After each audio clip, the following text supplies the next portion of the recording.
A rapidly growing student loan debt is a significant challenge facing our country. Student loan debt grew steadily through the recession, more than doubling from the start of the recession in 2007 to today, and is now close to $1.3 trillion. Student loan debt is now almost twice the size as credit card debt, which is a staggering statistic. More than 40 million people have on average more than $27,000 in debt. The recent explosion in student debt risks the economic security of Americans and threatens our economic growth. As debt levels increase, young people are forced to delay buying a car, purchasing a home, starting a business, and saving for retirement. And some end up paying back their loans well into their 30s, 40s, and 50s. Now, how in the world did we get to this burden on our young people? Part of the story is that many American families have struggled in recent decades and have had trouble saving money for their children's college education, and many were hit hard by the recent recession, the most severe economic crisis since the Great Depression. When parents have less savings, students are forced to borrow more, substantially more. In fact, borrowing has gone up sharply in recent years, with the average debt at a four-year public institution climbing from $21,000 in 2006 and 7 to over $25,000 in tuition in 2012 and 2013. Another critical part of the story is that tuition has risen dramatically, especially at public colleges and universities, which educate the vast majority of our students. States have also been hit hard by the recession, and in response, many have slashed funding for higher education. Median state funding per student, for example, fell by almost 1/4 from 2003 to 2012. Cuts in state funding for higher education force public universities to charge more. As a result, this forces students and their parents, they have to pay more. And this means that students have to borrow more money to go to college. With a declining state investment, tuition increases have far outpaced inflation since the 1980s. After adjusting for inflation, tuition and fees at a public four-year university more than tripled in the past 30 years. The Bush-era recession increased the overall amount owed by students in another way. As job opportunities shrank, more and more young people opted to enroll in school, and they had to take out loans to pay for it. The recent recession also accelerated the loss of many higher-paying jobs that did not require a college degree, further increasing the demand for college or other post-secondary education. For-profit institutions in particular saw their enrollments surge, quadrupling between 2000 and 2011.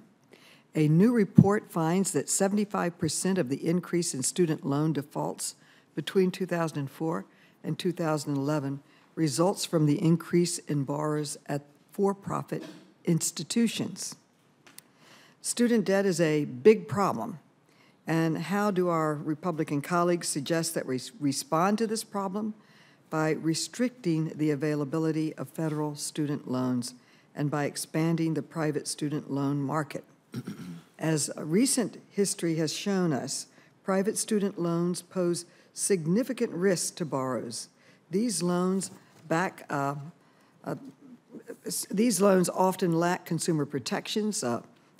They typically carry higher interest rates, some greater than 18%. Many borrowers have been forced into default when lenders wouldn't renegotiate or negotiate viable repayment plans. Income-based repayment and extended loan terms plans are available with federal loans, typically are not available with private student loans. And there are many, many examples of private lenders really preying on student borrowers. Defaults can affect employment background checks and cause lasting damage to a person's credit and their future ability in their professions. There is probably broad agreement in this room about the need to continue to clean up the abuses in the student loan industry.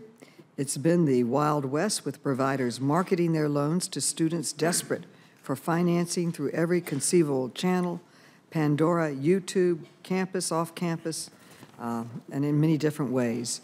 As we consider new private options for financing a college education, we must make absolutely sure we have strong safeguards in place to prevent private lenders from using any type of predatory practices to take advantage of students. Today, we will discuss a new private lending mechanism, income share agreements, that could offer some students an alternative way to finance their college education. I would like to hear from our witnesses what they have to say about this issue.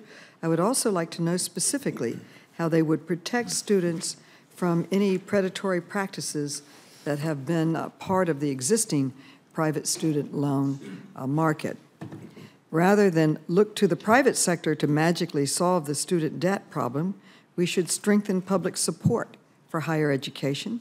It's important to remember that an educated workforce is a public good, and thus without government involvement, we would underinvest in education. There are 4 steps that we can take right now. First, we should make tuition free for students at community college. Students would then be able to build their skills and perhaps obtain an associate's degree without taking on huge debt. Second, states need to partner with the federal government to reinvest in higher education and to begin to reverse the years of budget cuts at the state level. Third, at the federal level, we should increase investment in Pell Grants to give low-income students a real shot at a college education. Despite recent increases, Pell Grants now cover just 1/3 of the cost of going to a public university. Finally, we need to reform the system so that universities and colleges have some skin in the game, some consequences. When a student is unable to pay back a loan, and colleges should be rewarded when a student does succeed. Before we take the advice of my Republican colleagues and scale back federal student loans and increase private lending to students, let's take a minute to remember how much students benefit from federal loans. Much lower rates, better consumer protections, income-based repayment, extended loan terms. College has been a gateway to opportunity for generations in our country, but for too many Americans, as the price of college rockets up, the dream of an affordable college education slips away. Our goal should be college education that is more accessible and more affordable. The federal government, state governments, universities, colleges, community college, the private sector, and families all have a role to play. I look forward to our discussion today. I thank the witnesses for their commitment to this issue. I look forward to their testimony. I might say that it's good to see a former leader here in Congress. Welcome back, Mr. Daniels. Thank you.